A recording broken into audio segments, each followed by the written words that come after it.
Olá, boa tarde. O direito à queixa é um dos direitos do consumidor assegurados pela Constituição e pela Lei de Defesa do Consumidor. As razões que levam o consumidor a reclamar são várias, são muitas, e a área líder são as telecomunicações. Mas como e onde fazer a queixa? Em que situações podemos reclamar? E será que as nossas queixas têm consequências? O programa de hoje é em direto, como é habitual, e como sabe, os nossos convidados responderão às suas dúvidas ou questões. Partilhe-as connosco também através da nossa página do Facebook ou então pelo habitual número telefónico que é o 21794-6163, 21794-6163.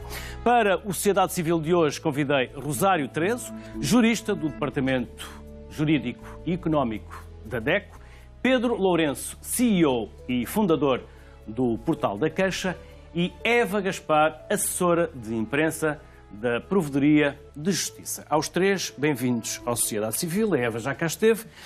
O Pedro e a Rosário é a primeira vez, que também seja a primeira de muitas. Rosário, comece por si. Jurista? Jurista, exatamente, do Departamento Jurídico e Económico. Formada da onde? DECO. Veio de onde? Bom, eu sou licenciada pela Faculdade de Direito da Universidade de Coimbra, portanto temos aqui uma licenciada por Coimbra que trabalha já há uma série de anos na DECO, na Associação de Defesa do Consumidor. E antes da DECO, o que fez? Antes da DECO tive uma experiência como advogada estagiária, concluí o meu estágio de advocacia e passei também pelo Centro de Estudos Judiciários numa iniciativa relacionada com formação a magistrados no âmbito do projeto Sítios. Na DECO faz concretamente o quê? Bom, nesta fase eu trabalhei uma série de anos no Gabinete de Apoio ao Consumidor, portanto prestando informação ao consumidor, recebendo as reclamações que há pouco referia e trabalhando na mediação desses processos. Atualmente trabalho mais na área de elaboração de pareceres, na área do direito de consumo e, portanto, colaborando com diversas entidades que solicitam parecer à DECO. O Pedro vem mais a norte. É verdade. É do Porto? Porto. Porto, é verdade. Formado em quê? E o que fez Na até área agora? do design e da multimédia. Ou seja, é um homem já habituado à comunicação, mas ao design da comunicação? À comunicação e ao design da comunicação. Ou seja, é algo que é sempre interligado para que a mensagem seja passada sempre da melhor forma possível.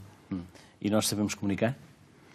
Assim, independente da forma que estivemos a comunicar e qual for o tema em si, mas sabemos fazê-lo bem. A formação nesta área aguçou-lhe o espírito empreendedor? Sim, embora que a oportunidade é que me aguçou mais o espírito empreendedor até do que a própria formação. Qual foi a oportunidade? A necessidade de reclamar, neste caso. Tão simples quanto isso. E o que é o Megalink?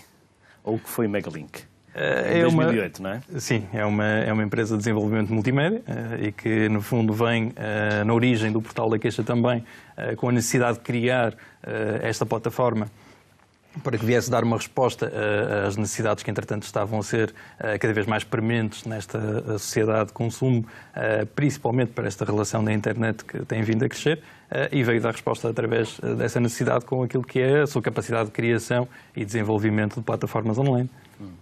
Eva, jornalista de profissão? Neste momento não. Durante 25 anos fui jornalista, de formação economia. Mas, sim, uma vez jornalista, jornalista para sempre. Talvez, se isso significar ter curiosidade, gostar de fazer perguntas, não nos ficar satisfeita com uma resposta mais Esse era um mais tempo em que imediata. os jornalistas ainda eram especialistas, agora são tudologistas, também fazem sobre tudo. Acho que somos todos um pouco tudologistas, não só os jornalistas, acho que Mas neste perdeu-se momento alguma especialização no jornalismo? tem-se vindo a perder. Curiosamente, a área económica talvez não. Talvez não, e talvez eu não consiga responder bem à sua pergunta, porque o meu percurso foi sempre numa área já de si Por onde especializada. passou, Eva? Diário Económico, o Diário Económico foi para Bruxelas, fui correspondente junto às instituições europeias durante 10 anos. Nesse período, ainda em Bruxelas, fui também correspondente da RDP, Desta uma casa? subcasa desta casa. Nos últimos anos estive no Jornal de Negócios e fiz pontualmente um pouco de televisão e um pouco de rádio noutras rádios, e também nesta casa, mas também SIC. E agora? Agora estou Jornalista para a assessoria? da assessoria, que é um trajeto que não deixa de ser de alguma forma comum e também tem essa missão de comunicar o que fazemos. Diferentemente dos meus parceiros aqui de conversa, eu estou aqui como assessora de imprensa e de comunicação de um órgão do Estado, portanto aqui temos iniciativas da sociedade civil.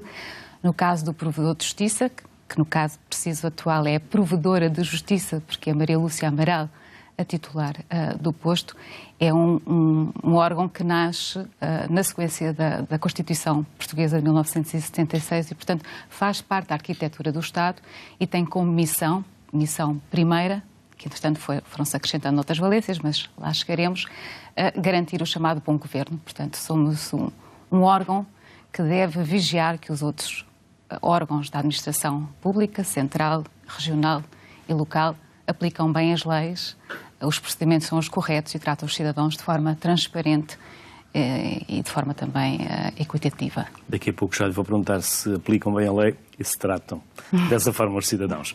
A DECO é uma das principais receptoras das queixas dos consumidores em Portugal. Em 2016 foram 460 mil, um número ligeiramente superior ao do ano passado. Vamos recordar. As telecomunicações estão no topo das queixas feitas pelos portugueses à DECO.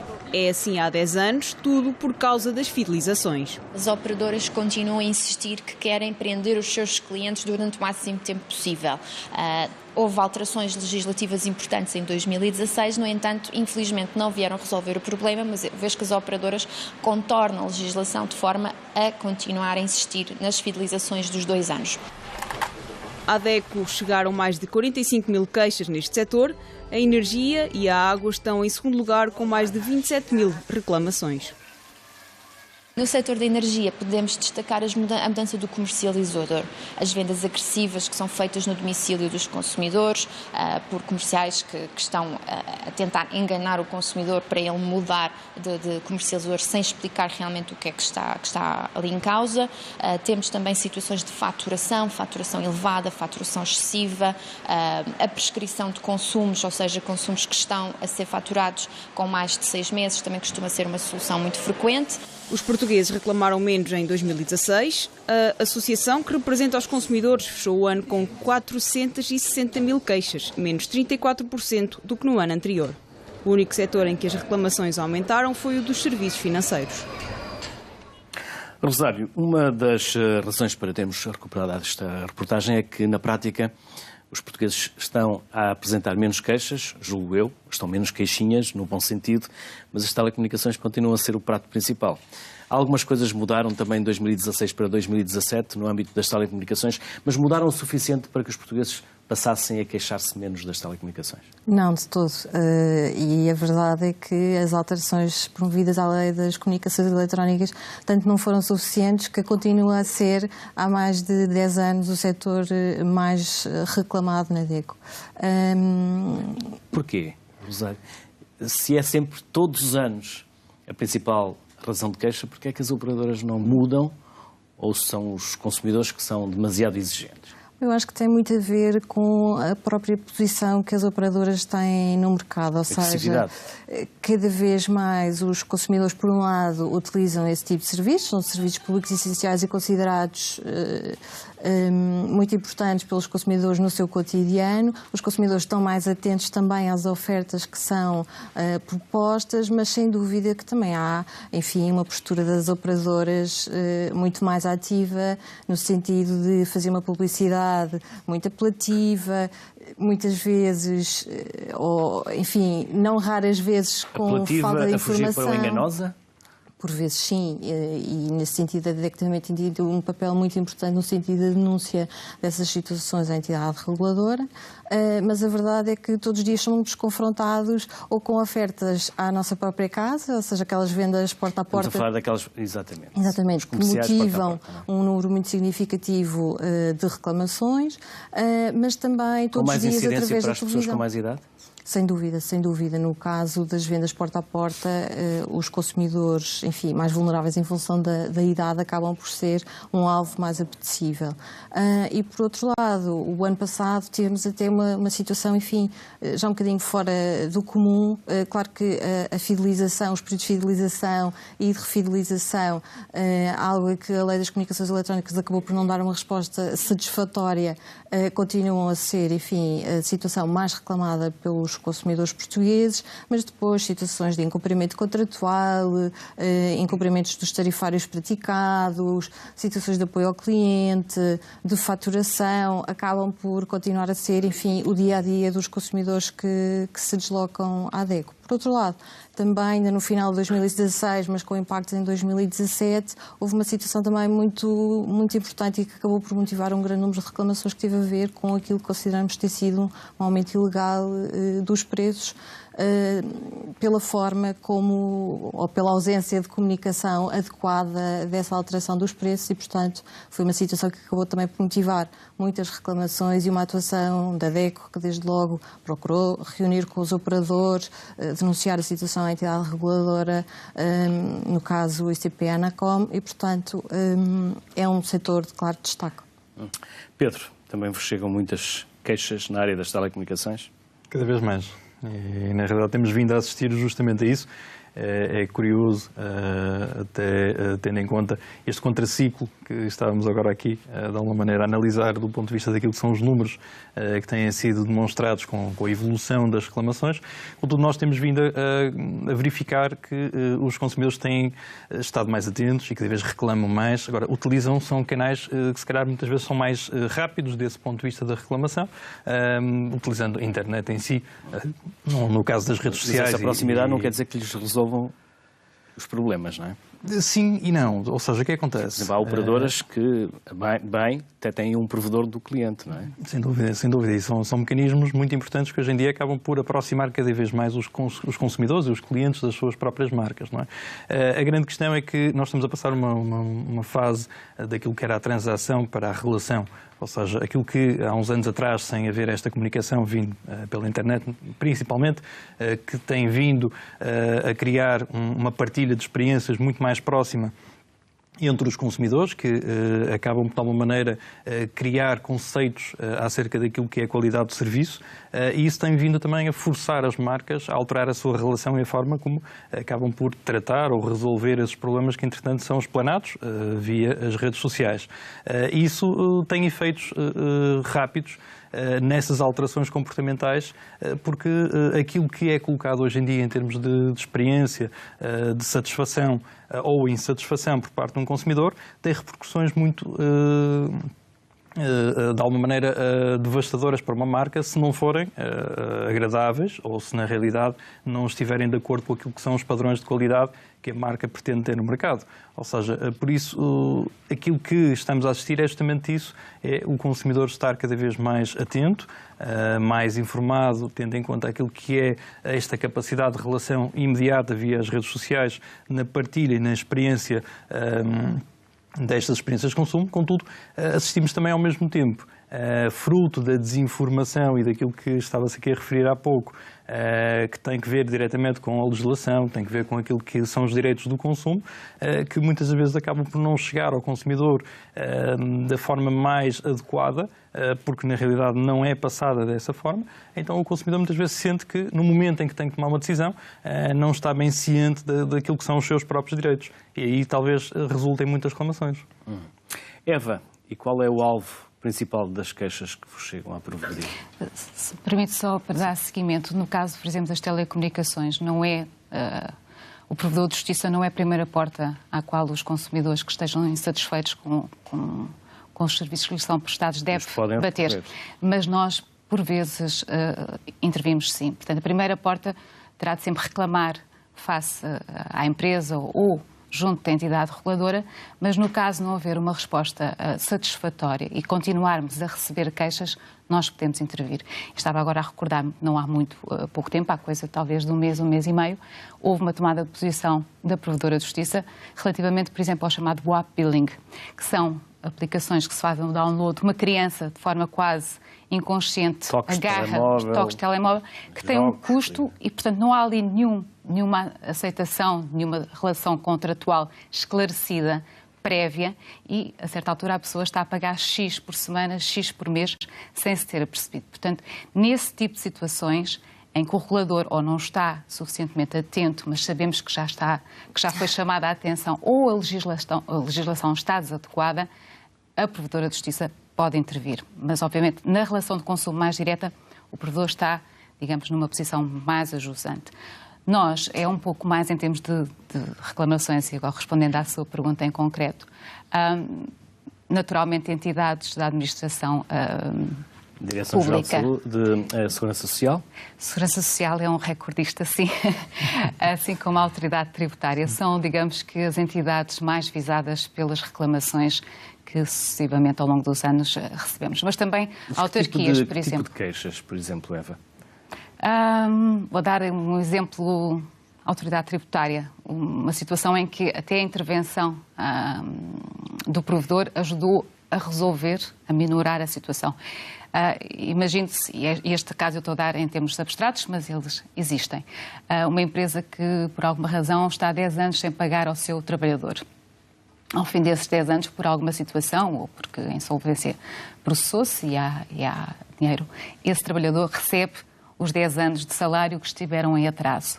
Para a Autoridade Tributária, até há muito pouco tempo, esse trabalhador era tributado como se tivesse acabado de ganhar a lotaria, quando não é. Ele não é aqui um jogo de sorte e azar, não há aqui nada. Bem pelo contrário, provavelmente até para subsistir, poderá imaginar-se que teve de contrair empréstimos e, portanto, suportar uma taxa de juro para isso. Portanto, era absolutamente injusto. É aí a intervenção da Provedora de Justiça. Estou-lhe a dar um caso concreto. Portanto, temos queixas, às vezes, de situações como esta, ou de discriminação, ou a Provedora de Justiça também pode, e isso é, de facto, outro... Mas a Autoridade Tributária é um computador, não tem um sentido mais lato Aqui neste caso concreto é a lei e por trás de uma lei estão legisladores que são pessoas de carne e osso e é esses que nós... Foi alterada. Portanto, neste momento já é possível... Por proposta de? Proposta da Assembleia da República. Nós podemos sempre, ou melhor, é uma das atribuições do Provedor de Justiça que tem assento no Conselho de Estado, porque tem esta visão um pouco maior e mais abrangente da sociedade portuguesa, mas porque também tem a possibilidade de pedir a fiscalização legislativa ou até propor alterações à lei, com base nessas queixas que nos vão chegando. Portanto, sempre o nosso ponto de partida, ou quase sempre, é a reação dos cidadãos à aplicação. Mas a partir de casos particulares, e às vezes não é preciso que sejam muitos, porque por vezes são muito significativos, mesmo sendo quantitativamente reduzidos, podemos sugerir alterações à lei ou a sua fiscalização junto ao Tribunal Constitucional, alegando a violação de algum dos seus princípios. Vamos a 2 telefonemas que já temos em espera. O Fernando Santos de Cascais e o Luís Ferreira de Ponte da Barca. Começamos por Cascais. Fernando, boa tarde, bem-vindo à Sociedade Civil. Boa tarde, Luís. Boa tarde aos seus convidados. Olha, vou procurar ser rápido para não tirar tempo aos outros participantes. Eu gostava de dizer o seguinte, em relação ao livro de reclamações eletrónico, eu nunca acedi ao livro, não tenho conhecimento. Mas em relação ao livro de reclamações físico, eu aconselho as pessoas nunca fazerem a queixa a tempo. É preferível chegarem a casa, fazerem um esboço e depois voltarem à loja. Até porque acontece uma coisa, dá um tempo para cá, o livro de reclamações dito oficial, parece que mudaram ali o número de linhas. O livro é mais pequeno, não tem o mesmo espaço para as pessoas escreverem tudo. Portanto, o conselho acabou, a pessoa chega a casa e faz um rascunho. O que acontece quando, por exemplo, em relação à EDP, eu fiz várias queixas. Eu queria deixar aqui uma palavra de apreço ao gabinete do Provedor de Justiça, porque o Provedor de Justiça já me foi muito útil em muitas reclamações que eu fiz. Porquê? Porque, por exemplo, a Segurança Social não quer responder ao cidadão. Por interferência do Provedor de Justiça, a Segurança Social depois vai ter que responder. as finanças não querem responder ao cidadão, por interferência do Provedor de Justiça, depois as finanças vão ter que responder e dar uma satisfação ao cidadão. Portanto, olha, não queria tomar-vos mais tempo e era só estas dicas. Não fazer a queixa quente, cuidado com os livrinhos, são curtinhos, não dá para pôr lá muita coisa, e a pessoa até pode fazer o seguinte, tira a entidade reguladora, não faz a queixa no livro, vem para casa e depois calminho, faz uma queixa ou faz um e-mail e até pode replicar essa queixa para outras entidades. Escusa de ir à loja fazer um livro de reclamações. Obrigado, era só isto. Obrigado. Obrigado, Fernando. Fernando Santos de Cascais, Luís Ferreira, Ponte da Barca. Boa tarde, Luís. Bem-vindo. Luís, vamos ouvi-lo. Alô, Luís. Está a reclamar com quem? Espero que não seja connosco. Luís? Sim, muito boa tarde. Olá, Luís. Bem-vindo. Estávamos a ouvi-lo reclamar com alguém. Eu gosto muito do vosso programa e é com bem-agem, digamos. Olha... Luís? Então era o seguinte. Vamos a isso. Eu sou comerciante e vejo todos os dias, todas as vezes que posso este programa. E o que é que acontece? Agora, para espanto meu, vejo os senhores da DECO dizer o seguinte: o consumidor tem todos os direitos. E o comerciante, em que é que fica quando um cliente pede, por exemplo, um móvel à medida e tem 8 dias para o receber e ao fim recusa a receber o móvel em bom estado, como ele escolheu? Ponto número 1. Ponto número 2. Só queria fazer uma pergunta à DECO, que quando os clientes também não pagam, quem é que nos defende? Ponto número 3. Queria fazer só isto, essa pergunta à DECO. A senhora está-se a rir, faz muito bem a rir. Agora é assim, quando assinalam para um consumidor que venha rápido fazer a caixinha, mas venha mesmo, não perca, vamos para cima deles. O que é que eles fazem? Mastigam o comerciante, desestabilizam. A economia está mal, exatamente, me perdoa a expressão, exatamente contra esses senhores, que qualquer coisa é DECO, qualquer coisa é Provedor de Justiça, e nós comerciantes, em que é que nós ficamos? Tantos impostos pagamos. Ninguém Obrigado, Luís. Ninguém. Luís Ferreira, Ponte da Barca. Rosário, quer responder? De facto, estarmos sorridentes não quer dizer que estejamos a desconsiderar, e o Luís compreenderá isso certamente, o Luís Ferreira, mas de certa forma compreende-se que há aqui uma mágoa, há aqui uma revolta deste Luís de Ponta da Barca. Bom, eu percebo que sim, mas a verdade, por um lado, só quero dizer que de facto a DECO é vista pelos consumidores como... não faz milagres. Não faz milagres e, sobretudo, não presta informação que não esteja em absoluta conformidade com a lei. Ou seja, quando um consumidor procura informação junto da DECO, aquilo que lhe é dada a informação é sobre os seus direitos perante uma situação em concreto. Portanto, não há qualquer tipo de...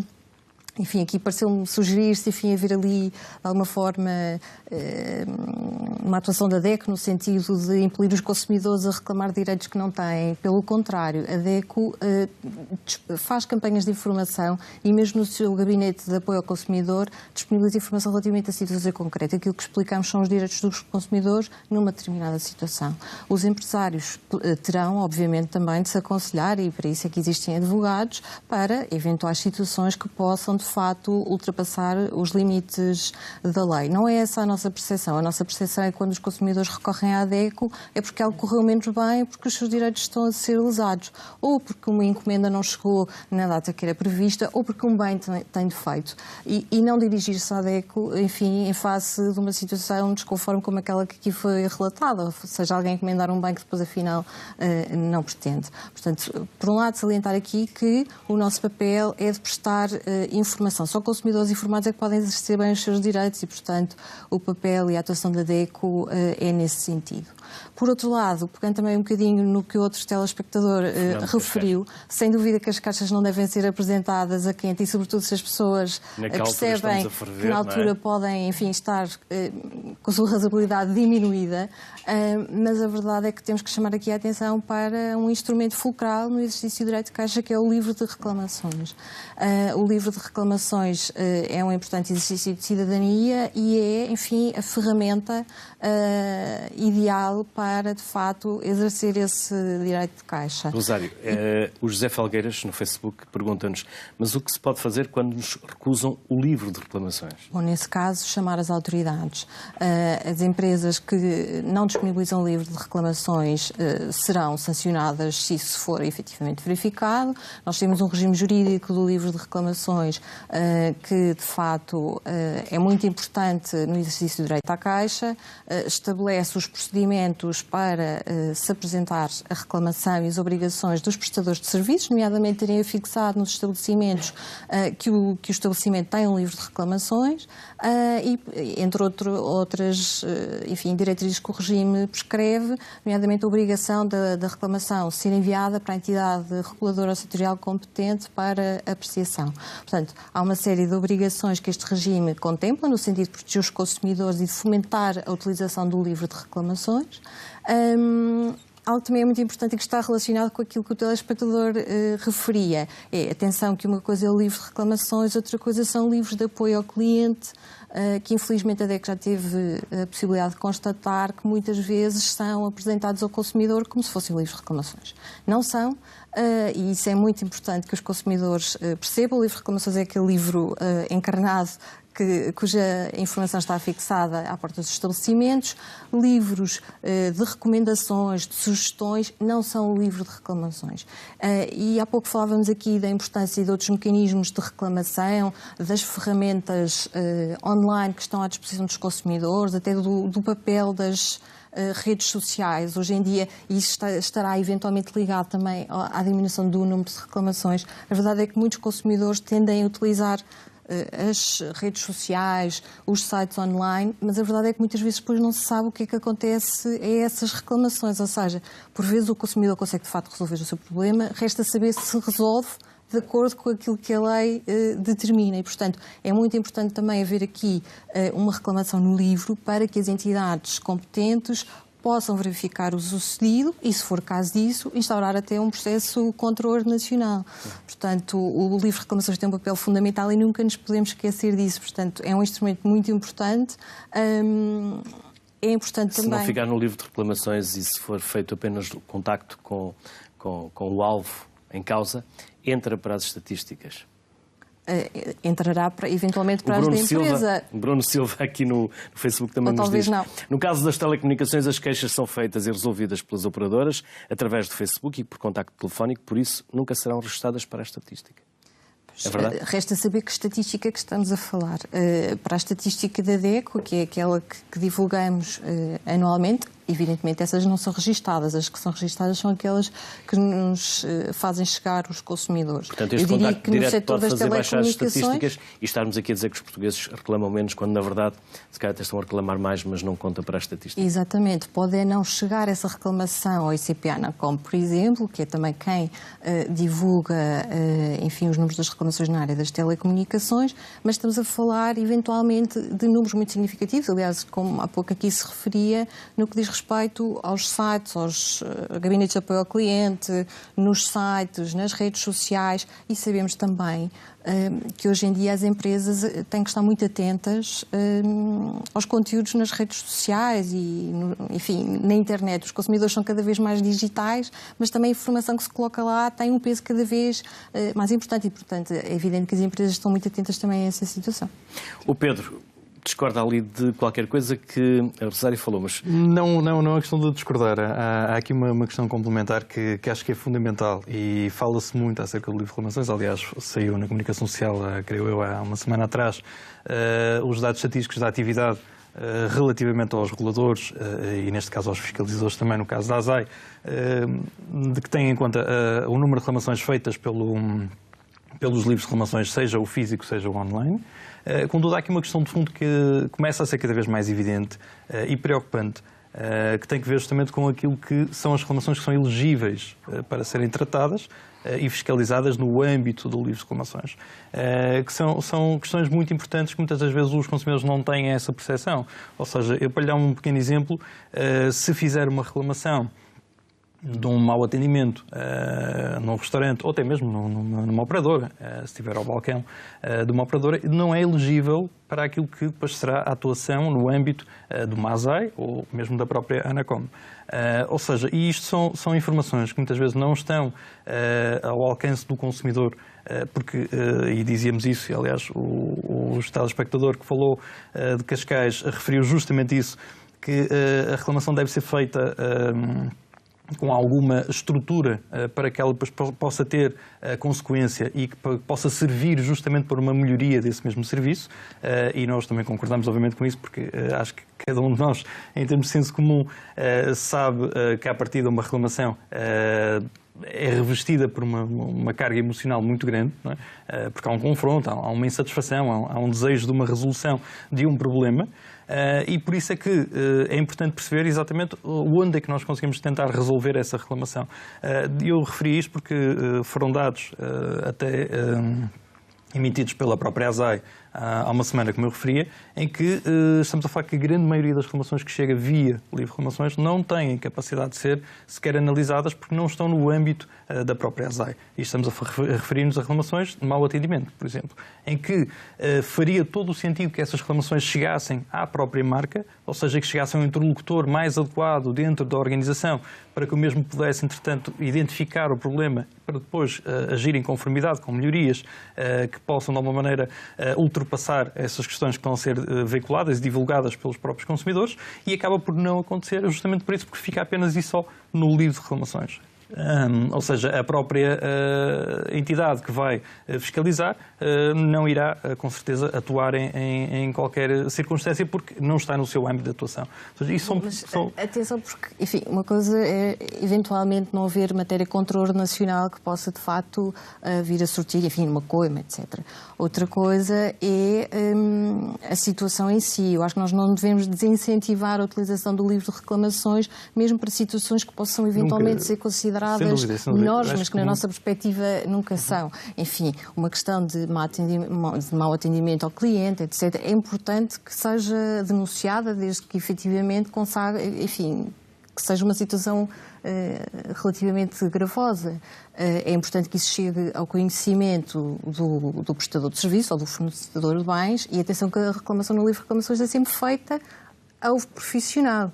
Ela tem que depois ser encaminhada para a entidade reguladora ou setorial competente. Por isso é que eu estava justamente a alertar a essa falta de informação que muitas vezes não chega, ou seja, aquilo que muitas vezes acaba por não acontecer, e isso é perfeitamente perceptível, até por uma questão de senso comum, aquilo que acabamos por não só ter em termos daquilo que são as reclamações que são veiculadas pelas redes sociais, como falávamos há pouco, mas nomeadamente até pelos próprios mecanismos do Estado, no caso o livro de reclamações, acabamos por chegar a essa conclusão muito rapidamente, que não tem havido, do ponto de vista daquilo que é a informação necessária dos organismos que possam estar tutelados para tal e que, na verdade, tenham essa competência, de passar essa informação ao consumidor para ele ter a percepção real de que cada mecanismo, qual é o papel de cada mecanismo, qual é o papel de cada regulador. Claro, isso sem dúvida.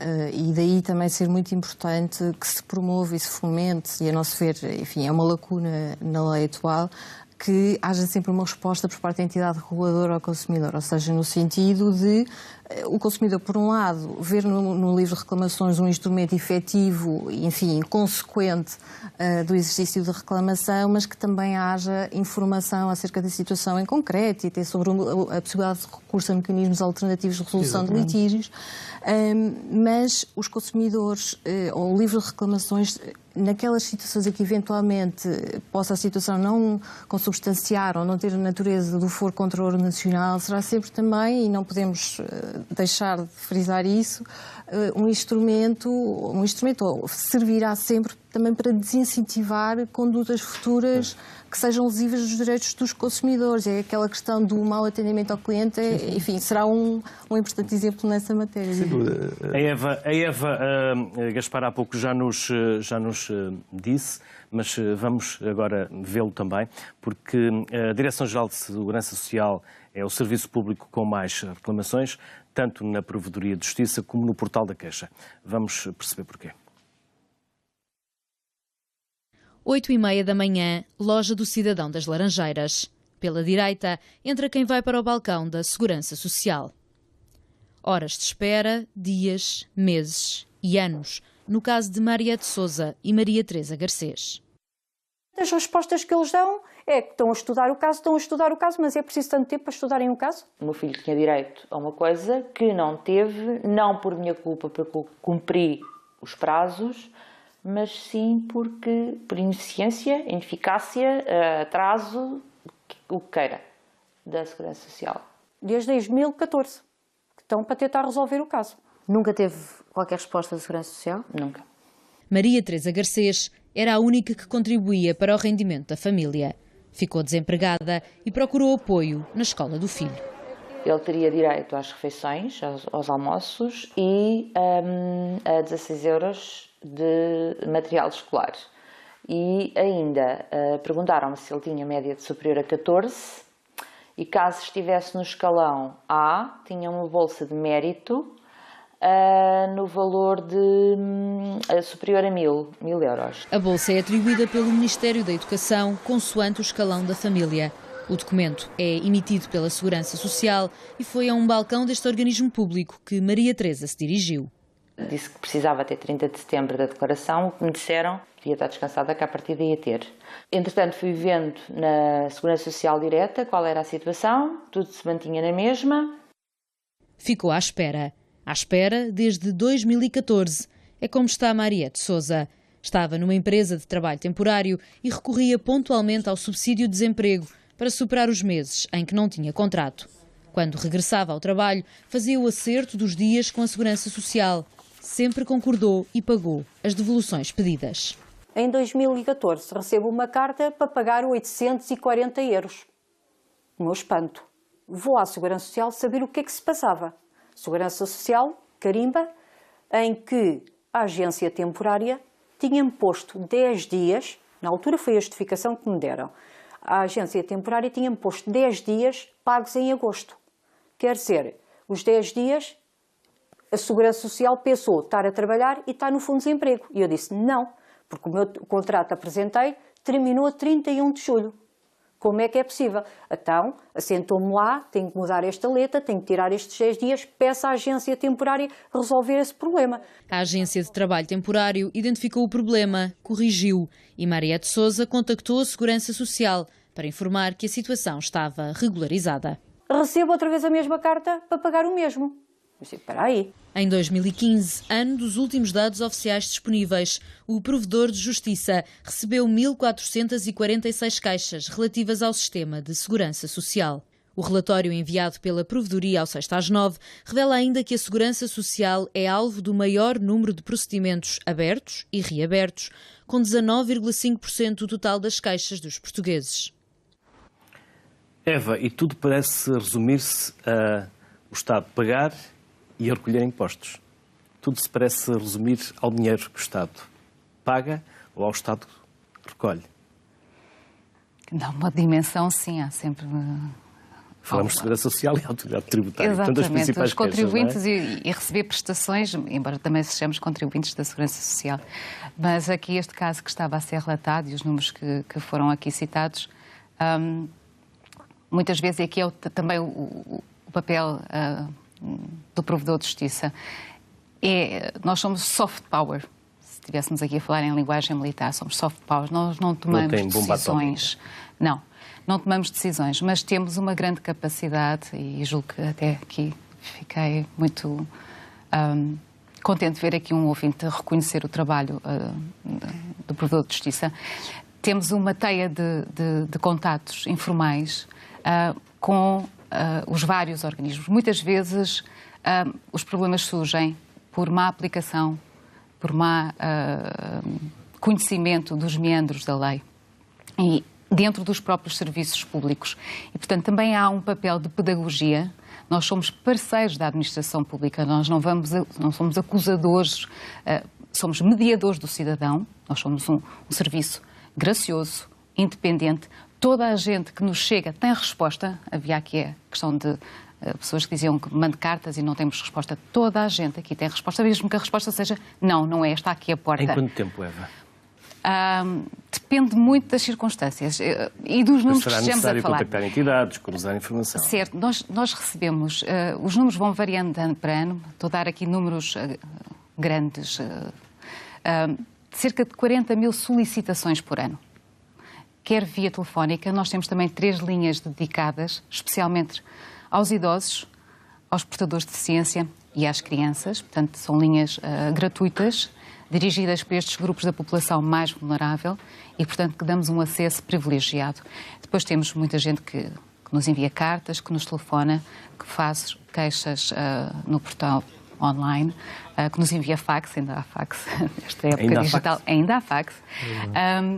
Muitas delas são, às vezes, rapidamente reencaminhamos a pessoa para o serviço certo. Destas 40 mil solicitações por ano, estou a falar de números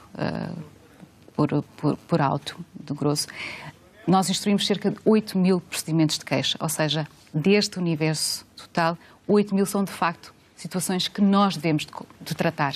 E devemos tratar porque, como eu dizia, cabe ao provedor de justiça intervir com esses meios informais, essa magistratura de influência que tem, mas quando, por exemplo, voltando aqui ao caso da reportagem, quando a queixa do utente já foi feita junto do serviço de quem reclama.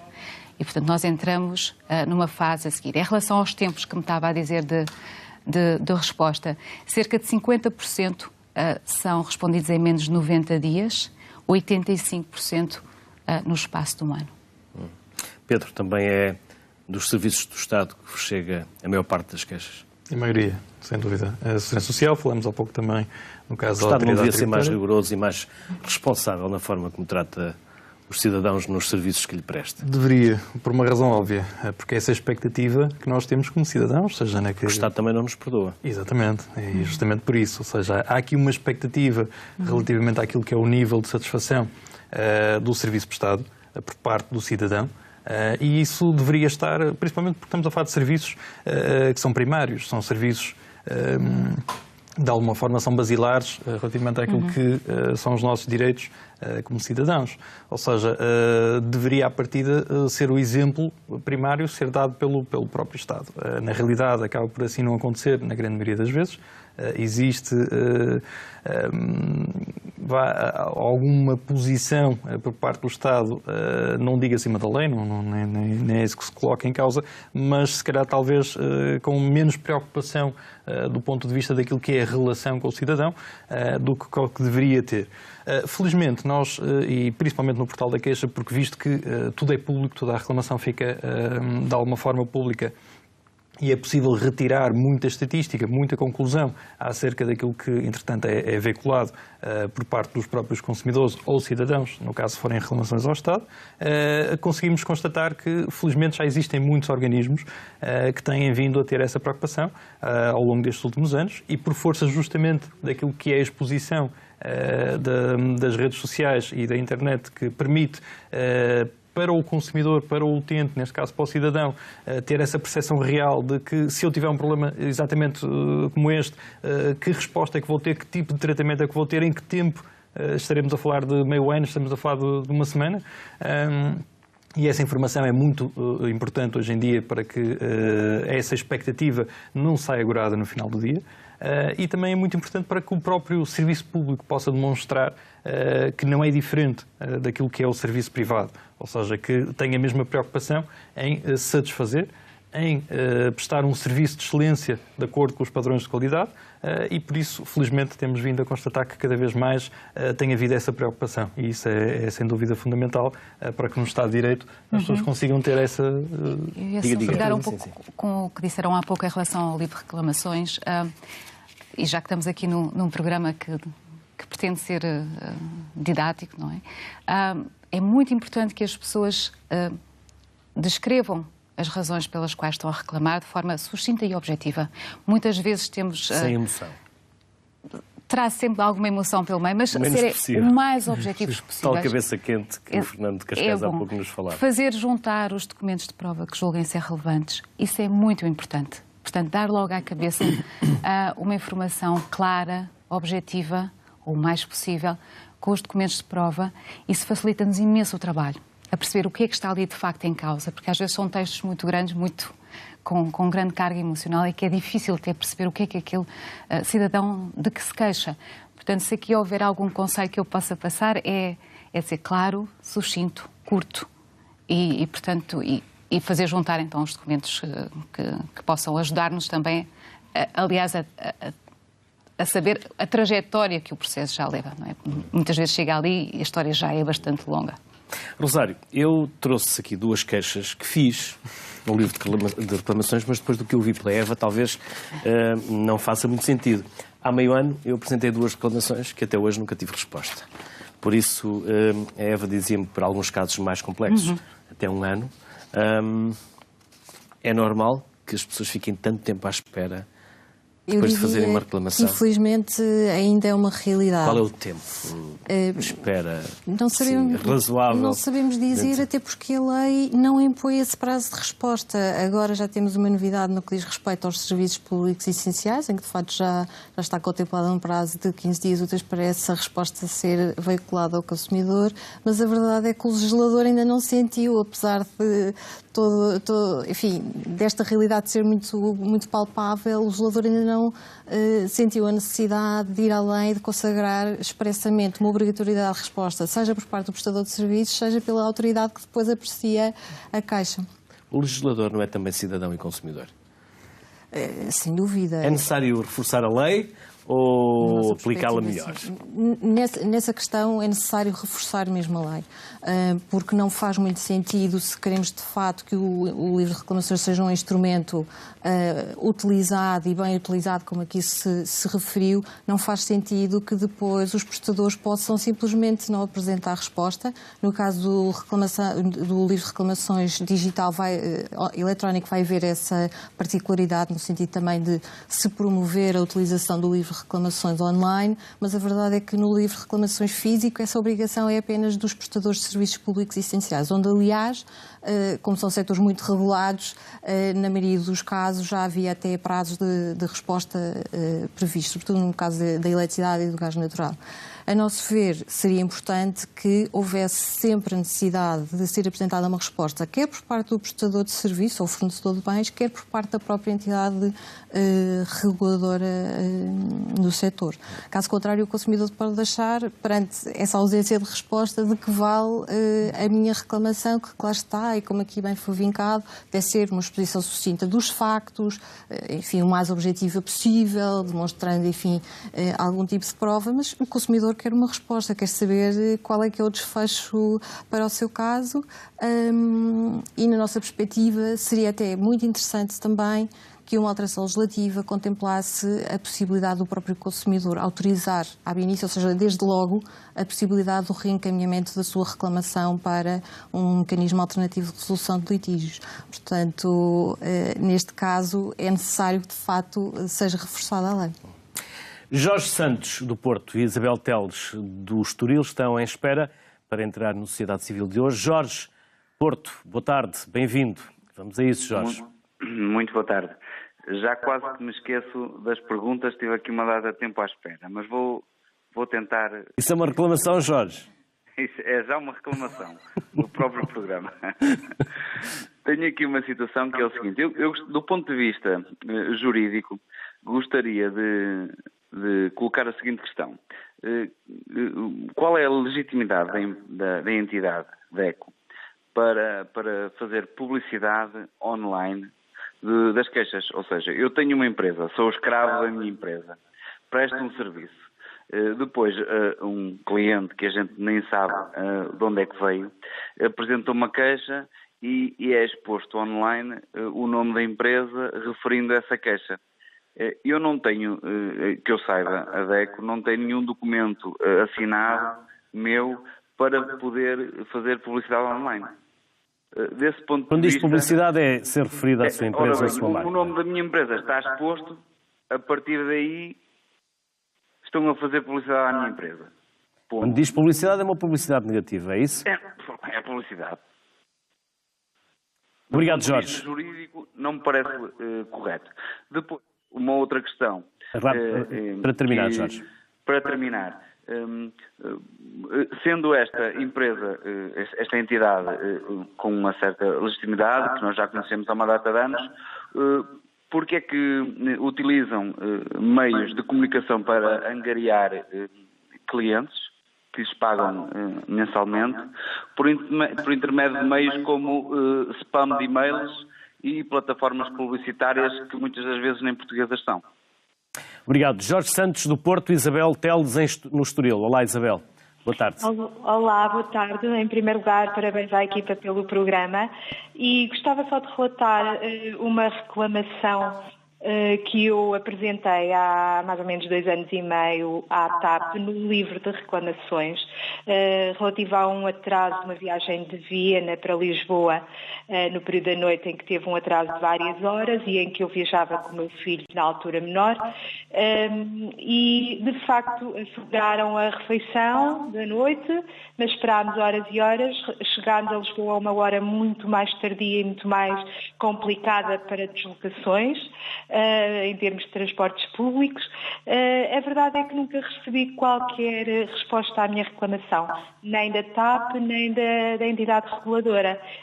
Portanto, era só esta questão que eu gostava de colocar. Acho realmente importante que a lei determine um período máximo para a resposta. Obrigado. Isabel Teles, Estoril, Jorge Santos, Porto, antes da Isabel. Pedro, pode dar-se o caso desta queixa não ser elegível? E terem passado 2 anos e meio?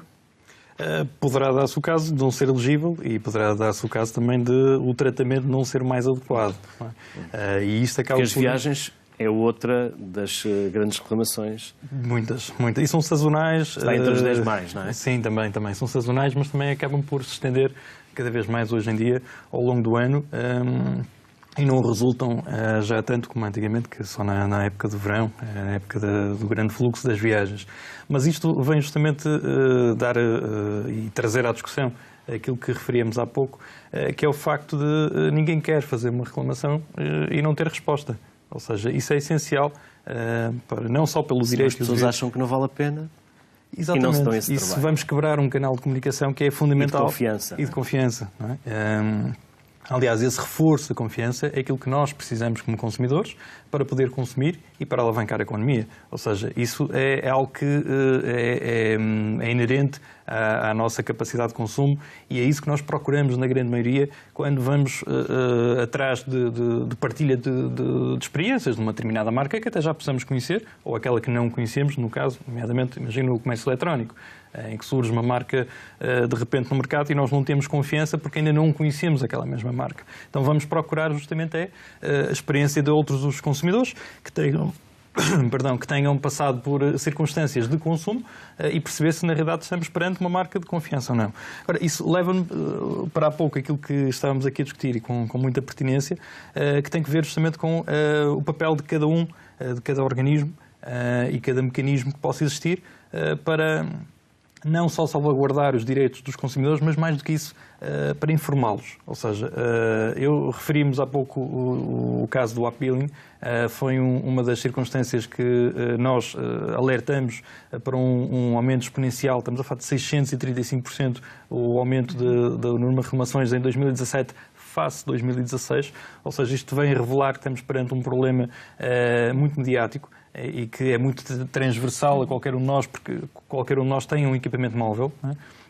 E são pequenos exemplos que, na realidade, demonstra de que os consumidores estão desprotegidos face àquilo que são as novas tecnologias, face àquilo que são as novas formas de marketing um pouco mais agressivo e que contornam um bocadinho a lei. Ou seja, o Appealing foi um exemplo que estaria, supostamente, numa primeira análise no âmbito da ANACOM, mas, entretanto, veio-se a verificar que estaria no âmbito da supervisão da ASAI. Ou seja, isso abriu uma lacuna muito grande naquilo que seriam os direitos e o espaço que criou para este tipo de mecanismos para poderem estar no mercado sem qualquer tipo de controle, não é? E quando se chega a um momento em que se começa a perceber realmente que existem muitas pessoas lesadas com um determinado mecanismo, é que existe então aí o papel de um regulador ou de uma entidade de supervisão para tentar agir em conformidade. E é aqui que muitas vezes acontece durante este espaço temporal um período de tempo em que irá criar muitos consumidores lesados por a falta de falta de informação que eu referi há pouco. Ou seja, é muito importante que os consumidores hoje em dia vão estando a acompanhar aquilo que é a evolução, não só tecnológica, mas também do próprio mercado, para que possam, num momento muito do cotidiano, perceber se estão perante uma situação de burla, uma situação de um esquema fraudulento ou algo que possa atropelar os seus próprios direitos como consumidores. E isso só acontece se, na realidade, houver informação e se ela for passada. E por isso é que eu acho que é fundamental reforçar constantemente que os consumidores tenham essa capacidade de entender e que depois exista por parte... E a capacidade de denúncia, que tenham a capacidade de denúncia para fazer chegar ao conhecimento de todos estes problemas. A situação do outbilling acaba por, enfim, encontrar ali um vazio legal. Há alguns anos tivemos um problema idêntico no que diz respeito aos serviços de valor acrescentado e identificou-se uma clara necessidade de legislar no sentido de melhor proteger o consumidor. E aquilo também se verifica nesta situação em concreto, mas em que o papel das reclamações dos consumidores tiveram um papel fundamental. No sentido de se perceber que, de facto, era um problema, é um problema ainda, que tem que, de facto, que ser resolvido. Defesa da defesa do consumidor. Se eu tiver uma empresa e se alguém se queixar, pode não ter razão na queixa, mas imediatamente eu fico exposto, como dizia o Jorge Santos do Porto. Isso pode ser lesivo para o meu negócio, para a minha imagem, para a credibilidade, e sabemos que a credibilidade do negócio é fundamental. De que forma é que a DECO expõe essas entidades alvo de queixa? Bom, a DECO tenta não expor essas entidades, sobretudo não havendo, enfim, elementos que, de alguma forma, sejam já, enfim, indicadores de um determinado problema. Aliás, a DECO tem, eu diria, ótimas relações com a generalidade das empresas, ou pelo menos pelas grandes empresas, sejam operadores de telecomunicações, sejam prestadores de serviços públicos essenciais como eletricidade ou gás natural, e tenta sempre, num primeiro momento, resolver a questão chegando à fala com essas empresas quando se evidencia um problema. Por outro lado, a verdade é que a tendência dos consumidores é cada vez mais quererem um mecanismo mais rápido de fazer chegar a sua reclamação, e a verdade é que existe uma plataforma em que, de facto, os consumidores podem colocar alguma informação acerca das suas reclamações. Naturalmente que as empresas têm a oportunidade de responder relativamente a essa situação, e se sentirem lesadas na sua imagem, devem obviamente também contactar a DECO com uma rápida resposta no sentido de se acautelar a situação. Eva, também há muitas queixas que depois acabam por não fazer sentido? No meio disto há muitas queixas que não têm razão de ser ou não têm fundamento. Remete um pouco para os valores que te falava há pouco. As solicitações que nos chegam são muitas, os processos instruídos são relativamente, sendo muitos. Qual é a relação? 40 mil solicitações, 8 mil processos instruídos. Sendo que muitas vezes, lá está, há também um certo desconhecimento das pessoas em geral de como funciona o Estado, quem é o regulador, de quem é a entidade fiscalizadora. Portanto, nesse papel também nós intervimos de forma informal, isso fica registado como solicitação, mas há essa pedagogia também. Hoje a arquitetura do Estado é um pouco mais complexa, o mercado e a abertura do mercado aos privados, a setores que até há pouco tempo estavam em monopólio público, criou também uma teia mais alargada e mais densa de instituições que é preciso ter conhecimento e saber a quem se dirigir. Portanto, esse papel também faz parte da nossa função de ajudar, de sermos um mediador entre as pessoas, os cidadãos e os serviços públicos ou os reguladores. Muitas vezes, aliás, encaminhamos as pessoas para o regulador, sendo certo que estamos sempre atentos depois se há resposta ou não do regulador, e depois, se não houver ou se a resposta não for suficientemente fundamentada e não der satisfação a quem se queixa, pode sempre retornar aos serviços do provedor. Pedro, temos um minuto para terminar. De que forma é que as empresas ou as marcas podem estar no portal da queixa? Podem estar sempre de uma forma muito positiva, e isso é que é a realidade. O nosso grande objetivo é que haja um entendimento. Só estão se quiserem. Sem dúvida. E estão no mercado exatamente da mesma forma. A questão é que, se estiverem onde estão os consumidores, irão ter com certeza absoluta um retorno muito imediato. Como dizia a Eva, é uma forma de aproximar o consumidor. É a forma hoje em dia, porque hoje em dia estamos quase todos online, estamos na internet. É aí que nós procuramos as informações que, no fundo, vão nos dar esse tal reforço de confiança e, por isso, é essencial que hoje em dia as marcas estejam justamente onde estão os consumidores, que é online. Pedro, Rosário e Eva, muito obrigado por esta hora que tiraram das vossas vidas para estarem connosco, para partilharem connosco os vossos conhecimentos e os vossos saberes. Bem-ajam, felicidades no vosso trabalho. A queixa é um direito de todos, porque todos somos consumidores. Fique bem, faça valer esse direito.